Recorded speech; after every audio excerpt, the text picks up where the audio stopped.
बाके बिहारी लाल सरकार की कृपा करुणा, उनकी छत्र छाया में हम सब लोग श्री रामभद्र सरकार की कृपा करुणा, माता सिंह वाहिनी की कृपा, हनुमान जी महाराज नगर के सभी देवी देवताओं की सानिध्यता, संत महापुरुषों का आशीर्वाद, पूर्वजों के पुण्य के प्रभाव से ये विगत दिनों से भागवत भगवान की कथा का आनंद श्री राम मंदिर प्रांगण में हमें ये पुण्य लाभ प्राप्त हो रहा है। आज विश्राम दिवस है। विदाई चाहे जो भी हो, बड़े मन में व्यथा उत्पन्न करती है, क्योंकि कथा का अनुष्ठान की एक परंपरा होती है। 7 दिन की परंपरा, और 7 दिन में आप सब लोगों ने बड़े ही सद्भाव के साथ, आनंद के साथ में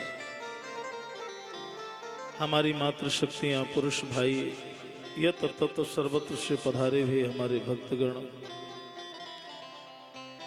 कथा आयोजक के रूप में हमारे मध्य परम सम्माननीय आदरणीय मास्टर साहब, कई दिनों से मैं इस बात को कह रहा हूं, जिन्होंने अपना पूरा जीवन शिक्षा के उद्देश्य से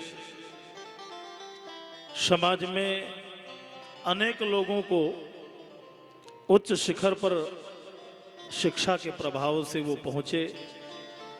जीवन में शिक्षा ही एक ऐसा स्वरूप है कि उस गुरुत्व की भूमिका को निभा करके अपने पथ पर सात्विक स्वरूप से जीवन व्यतीत करना, ये भगवत कृपा का स्वरूप है। हमारे आदरणीय माताजी, आदरणीय माट साहब श्री वीरेंद्र कुमार श्रीवास्तव जी, श्रीमती माताजी शशि प्रभा जी, भैया अरविंद जी, सपत्नीक सपरिवार, बड़े ही आनंद के साथ, सद्भाव के साथ आज विश्राम दिवस की कथा की ओर हम लोग चल रहे हैं। हमारे सामने बैठे हुए आदरणीय निगम साहब, हमारे वयोवृद्ध जो है संत रूप में हमारे आदरणीय साहब, आप सभी का नाम मैं नहीं जानता, पर आप सब लोग हर दिन से कथा सुनने के लिए यहाँ पधारे हुए हैं। हमारी मातृशक्तियाँ भी आई हैं, सबको बहुत बहुत साधुवाद। आज हम सब लोग विश्राम बेला की कथा का आनंद लें। कल भगवान के दिव्य पावन विवाह का श्रवण हमें प्राप्त हुआ। विवाह है 16 संस्कारों में एक बड़ा महत्वपूर्ण संस्कार होता है। भगवान की तो दिव्य लीलाएं हैं, लक्ष्मी नारायण तो दिव्य हैं, भगवान गोविंद साक्षात नारायण हैं और रुक्मिणी मैया साक्षात लक्ष्मी स्वरूपा है। इसलिए लीला के रूप में भगवान ने यह दर्शन दिखाया और उनसे पुत्र के रूप में साक्षात कामदेव ही प्रद्युम्न बन करके आए। कामस्तु वासुदेवांसः दग्धः प्रागरुद्रमन्युना देहोपपत्तये भूयस्तमेव प्रत्यपद्यत सएव जातो वैदर्भ्यां कृष्णवीर्य समुद्भवा प्रद्युम्न इति विख्यातः सर्वतो नवमः पितुः। ये पुत्र बनकर के कामदेव ही प्रद्युम्न के नाम से पधारे। कहने लगे ये कौन है? बोले ये वही है जिन्हें भगवान शंकर ने जला दिया था। कब जलाया था? जब भगवान शंकर की समाधि को ये भंग करने के लिए पहुंच गए। जब शिवती सर नयन उघारा चितवत काम भयो जरी छाया। शंकर जी ने तीसरा नेत्र खोला तो काम भस्म हो गया। लोगों ने कहा महाराज क्या शंकर जी तीसरा नेत्र नहीं खोलते हैं? बोले नहीं खोलते हैं। तो शंकर जी के कितने नेत्र हैं मालूम है? शंकर जी के कितने नेत्र हैं? शंकर जी के 15 नेत्र हैं। कितने नेत्र हैं? अरे भाई आरती तो रोज गाते हैं पर आरती समझ में नहीं आती है। आरती तो चल रही है, एक आनन, चतुरानन और पंचानन। पंचानन कहते हैं ना, आनन माने मुख होता है। जिनके 5 मुख हैं और हर मुख में 3-3 नेत्र हैं तो कितने हो गए? 15। तो ये 15 नेत्र खुलते हैं।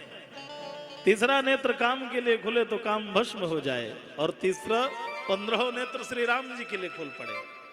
भगवान राम जी जब दूल्हा बन के खड़े होते हैं तो गोस्वामी जी ने लिखा, शंकर राम रूप अनुरागे नयन पंच दस अति प्रिय लागे। आज अच्छा लगा, लोग 2 नेत्रों से देख रहे हैं, मैं 15 नेत्रों से भगवान को दर्शन कर रहा हूं। 2 नेत्रों से देख रहे हैं, मैं 15 नेत्रों से देख रहा हूं। कहने का भाव है कि तीसरा नेत्र हमारा भगवान का जो खुलता है तो काम भस्म हो जाता है, और 15 नेत्र खुलते हैं तो आनंद ही आनंद हो जाता है। बस यही है, हमारे अंदर भी तीसरा नेत्र है जिसको हृदय में कहते हैं। कहाँ बैठा है? हृदय में बैठा है।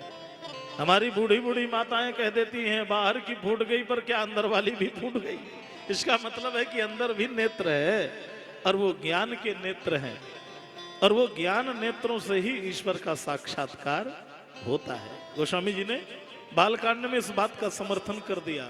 उघरहि बिमल बिलोचन ही के, उघरहि बिमल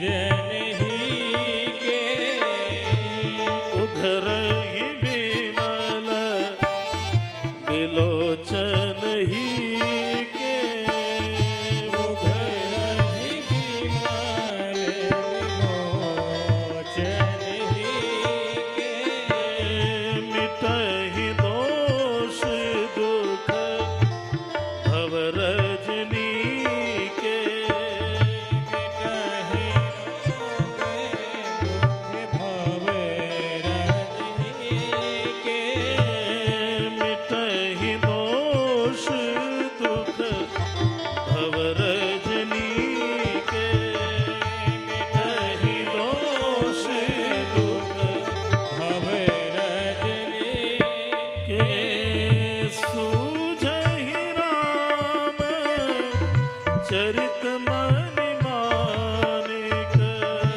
सूझहि राम चरित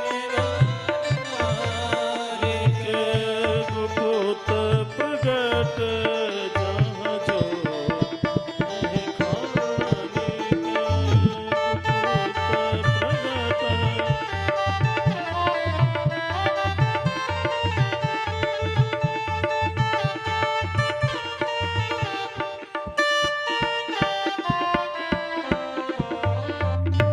इसलिए तीसरा नेत्र हमारा जागृत होना चाहिए, तीसरा नेत्र हमारा अच्छा होना चाहिए। भगवान शिव जी ने उस काम को भस्म कर दिया। पत्नी का नाम रति था, कहने लगे महाराज आपने क्या किया? तो भगवान ने कहा भाई अब ये समाधि भंग करने आया तो इसे दंड तो मिलेगा, क्योंकि किसी की समाधि किसी की पूजा भंग नहीं की जा सकती है। कभी भी किसी की पूजा को बिगाड़े नहीं। कोई पाठ कर रहा है, पूजा कर रहा है, ध्यान कर रहा है, चिंतन कर रहा है, भजन कर रहा है, मनन कर रहा है, कभी उसकी पूजा में बाधा मत पहुंचाइए। अगर बाधा पहुंचती है तो हम भी अपराधी होते हैं। जाइए द्वापर में भगवान गोविंद पधारे, तब ये उनका पुत्र बन के आएगा।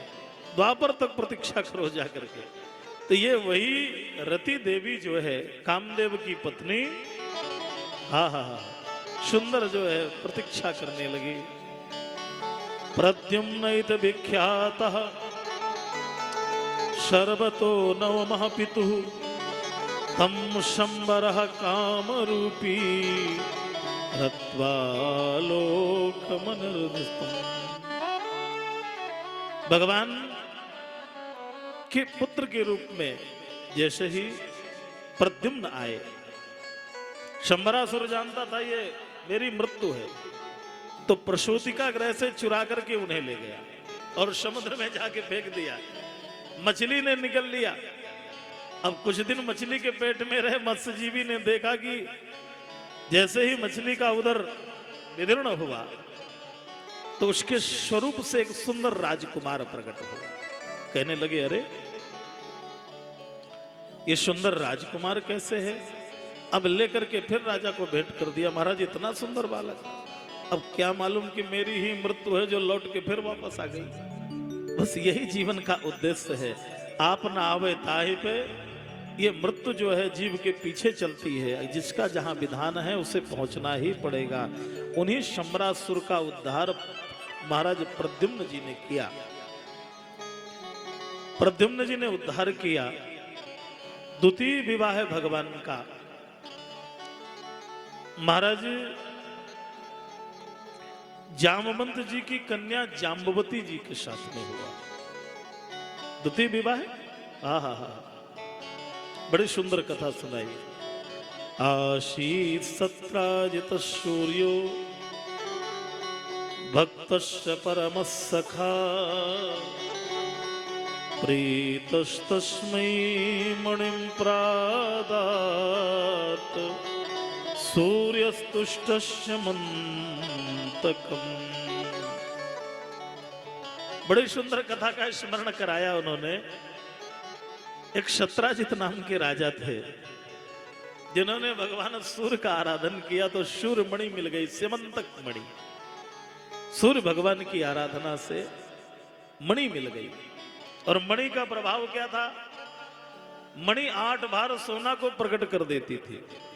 मणि में सामर्थ्य था कि जिस जगह में मणि रखी है तो बिना कुछ किए 8 भार सोना प्रकट हो जाए। और दूसरा प्रभाव था नमारी नच दुर्भिक्षम नोपसर्ग भयम क्वचित। न वहां महामारी हो सकती थी, ना किसी प्रकार से उपसर्ग का प्रयोग हो सकता था, और ना किसी प्रकार से कोई संकट उस घर में पहुंच सकता था। इतना मणि का प्रभाव था। अब मणि मिल गई, धन घर में बढ़ने लगा। और ज्यादा घर में धन बढ़े तो मन में प्रदर्शन शुरू होता है। ये भाव स्वभाव है जीव का। धन का प्रदर्शन, बल का प्रदर्शन, विद्या का प्रदर्शन, स्वरूप का प्रदर्शन। जीवन में अगर दर्शन कम है तो प्रदर्शन बढ़ जाएगा।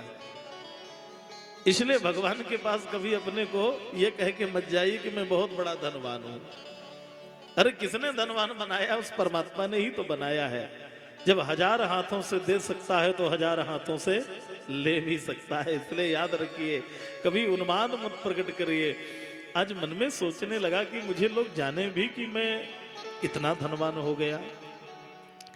सुंदर मणि को पहन करके एस आयात सविता त्वाम दिदृक्षुक जगत पते।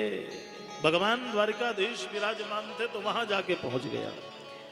इतना प्रकाश। लोगों ने कहा सूर्य भगवान आ गए। भगवान ने कहा सूर्य नहीं आए, सूर्य मणि आ गई है। भगवान ने समझाया भाई इतना धन क्या करोगे? धन का भी एक अर्थ है। एक दिन मैंने आपको सुनाया था कि धन का एक नाम है अर्थ, और अर्थ में 14 प्रकार के अनर्थ प्रकट होते हैं। अर्थ में भी 14 प्रकार के अनर्थ हैं। अगर धन फिल्टर नहीं है, शुद्धिकरण नहीं है, तो धन ही व्यक्ति को कहीं ना कहीं सन्मार्ग से दूर कर देता है। धन की 3 गति हैं। पहली गति है धर्म, दूसरी गति है भोग, और तीसरी गति है विनाश। बड़े बड़े राजमहलों को आप देख लीजिए, सारे रजवाड़े खत्म हो गए, वहां कुछ नहीं, खंडहर पड़ा हुआ। इसलिए समय के अनुसार परिवर्तन है। लक्ष्मी महारानी चंचला है, ये चलायमान है, एक जगह रुकती नहीं है, चलती चली जा रही है। बस यही सिस्टम है कि उस धन से हम कुछ धर्म के कार्य को करें जिससे हमारा नया प्रारब्ध का निर्माण हो जाए। धन मिले तो उसे धर्म के कार्य में जरूर खर्च करें मेरे भाई। कुछ धन ऐसा होता है, कुछ यहां मिलता है जो किया हमने, उस धन के प्रभाव से कुछ वहां मिलता है, और कुछ ऐसी जगह में धन लग जाता है ना यहां मिलता है ना वहां मिलता है। इसलिए ऐसे धन से बच के रहिए कि जो ना यहां मिले ना वहां मिले। भगवान ने कहा क्या करोगे? बोले समाज कल्याण के लिए इसको समर्पित कर दो। ये खजाने में रहेगी तो जाने कितने लोगों का हित होगा। कहने लगे वाह महाराज, तपस्या करके मैं लाया हूं और आप कहते हो इसको खजाने में जमा कर दो, तो मानने को तैयार नहीं। मैं आपसे यही कहूंगा कि लोग भगवान की नहीं मानते तो संसार की क्या मानेंगे। आप इससे मत सोचिए कि मेरा पुत्र मेरी बात नहीं मान रहा, मेरा शिष्य मेरी बात स्वीकार नहीं कर रहा। यहाँ परमात्मा की भी बात को समझने के लिए ये जीव का स्वभाव होता है। अब जैसे ही उसको लेकर के घर में आए तो छोटे भाई का नाम प्रसेन है। प्रसेन ने गले में ग्रहण किया और सोचा जरा मैं भी तो देखूं पहन करके इसमें क्या प्रभाव है। पहन करके चले, रास्ते में देखा तो सिंह चले आ रहे थे, तो सिंह प्रसेन अवधीत, सिंह ने प्रसेन को समाप्त कर दिया, मणि छीन ली। अब मणि लेकर के चले जा रहे थे तो वहां से जामवंत जी चले आ रहे थे।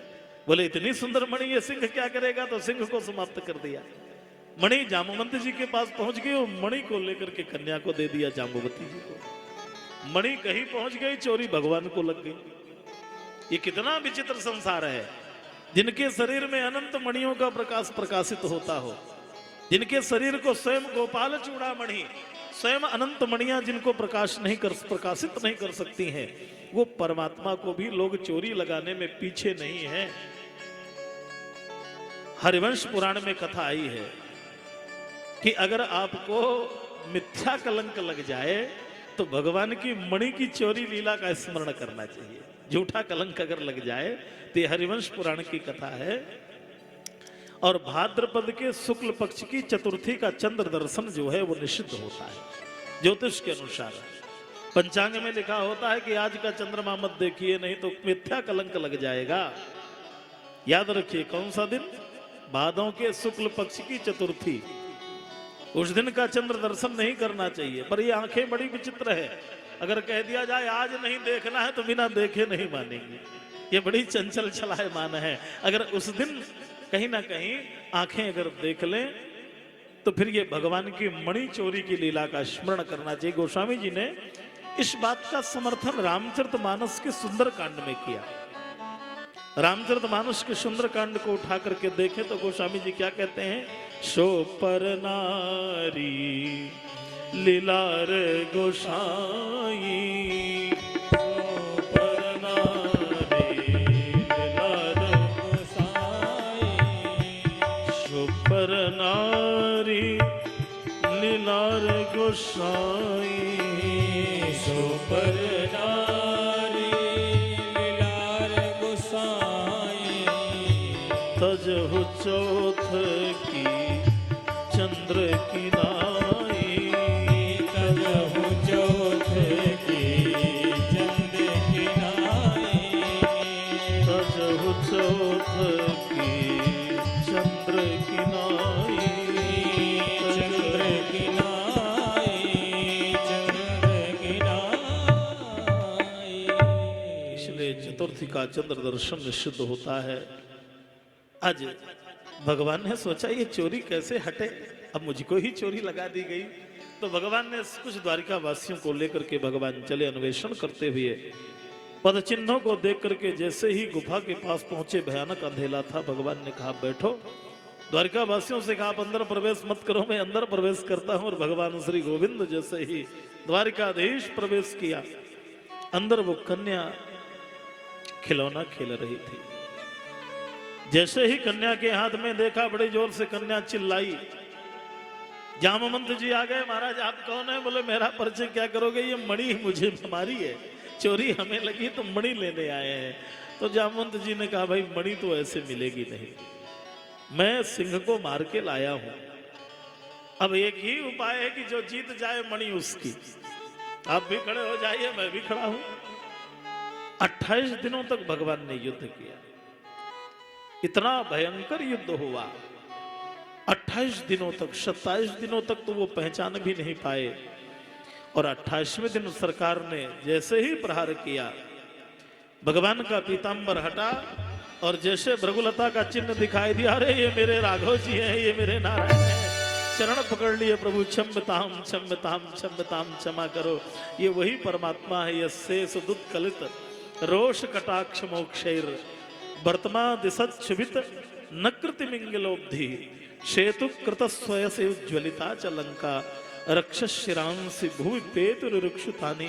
भगवान के पावन चरणार बिंद पकड़ करके कहने लगे, महाराज इतना अपराध क्यों मुझसे करवाया? अरे पहले बता देते अपना परिचय, तो मैं मणि पहले दे देता। आपने मुझसे खूब, मैंने आपके शरीर पर प्रहार किया, मुझसे ज्यादा अपराधी कौन होगा? महाराज चरण पकड़ लिए और जामवंत जी के नैनों से अश्रुपात होने लगा। भगवान के चरणार बिंद पकड़ करके रोते रहे। और भागवत जी में तो इतनी ही कथा आई है, पर हमारे संतों का मत है कि जामवंत जी ने कहा, महाराज ये बताइए कि आपने युद्ध क्यों किया, इसका क्या कारण है? तो भागवत जी से अन्यत्र कथा आती है कि भगवान ने कहा, जामवंत जी मैंने आपको पूर्व अवतार में एक वरदान दिया था। श्री राम रावण युद्ध के उपरांत सभी संतुष्ट थे, पर आप संतुष्ट नहीं थे। मैंने सोचा क्यों संतुष्ट नहीं है? तो कहने लगे, महाराज मेरी शरीर की खुजली नहीं मिटी अभी, कैसे जाएगी? तो जामवंत जी ने कहा, हमारी आपकी दो दो हाथ हो जाए। अरे भगवान ने कहा, सेवक स्वामी नहीं लड़ सकते, अगर आप मुझसे लड़ना है तो इस अवतार में तो नहीं, पर अगले अवतार में जब तक मना नहीं करोगे तब तक युद्ध करूंगा। तो ये पिछले अवतार का वरदान था भगवान का, जो भगवान ने आकर के इसको पूर्ण किया। पूर्ण करने के उपरांत भगवान प्रसन्न हो गए। जामवंत क्या चाहिए? जामवंत ने कहा, महाराज कुछ नहीं, अब आप मिल गए तो मुझे क्या चाहिए? नहीं वर मांगो। क्या वर चाहिए? कुछ तो वर मांगना पड़ेगा। तो जामवंत जी ने कहा, वर चाहिए नहीं, वर तो मिल गया। बोले क्या मिल गया? बोले मेरी कन्या के लिए बड़ा सुंदर दिव्य वर मिल गया, अब मुझे कहीं ढूंढने नहीं जाना है। महाराज ये कन्या भी मेरी वर्ण करिए और दहेज में ये मणि भी साथ में लेकर के जाइए। अब मैं दहेज कहाँ से लाऊंगा?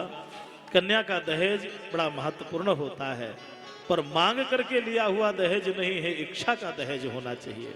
आज के समय में दहेज की परंपरा बढ़ रही है। नहीं, कन्या से बड़ा कोई अमूल्य रत्न नहीं है। और विवाह अगर करें तो ये कह करके ना करें कि इतना धन चाहिए तभी हम कन्या का विवाह करेंगे। नहीं, अमूल्य रत्न कन्या हमें मिल गई है, इसलिए कन्या से बड़ा कोई दान नहीं है और कन्या से बड़ा कोई रत्न नहीं है। आपका ध्यान मेरी ओर रहे।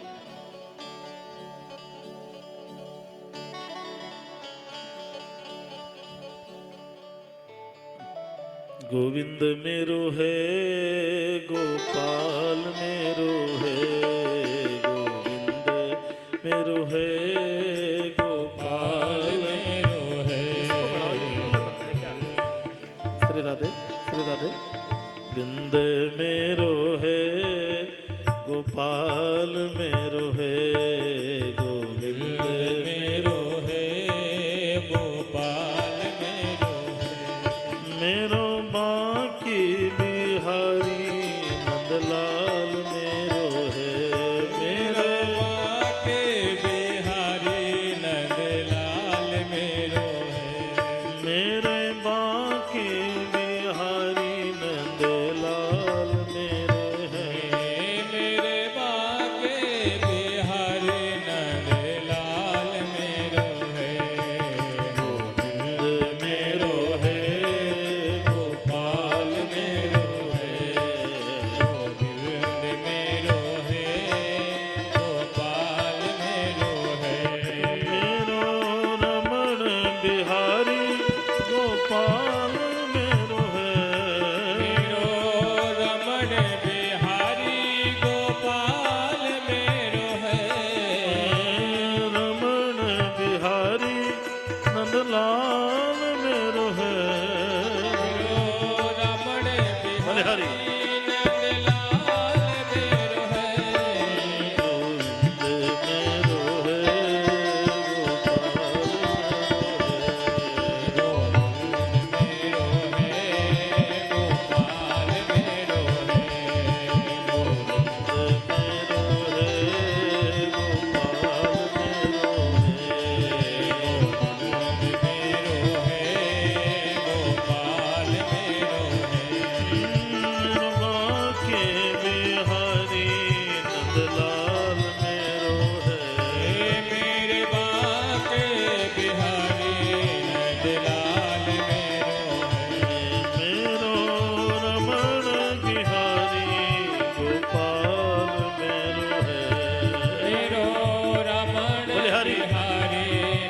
लाल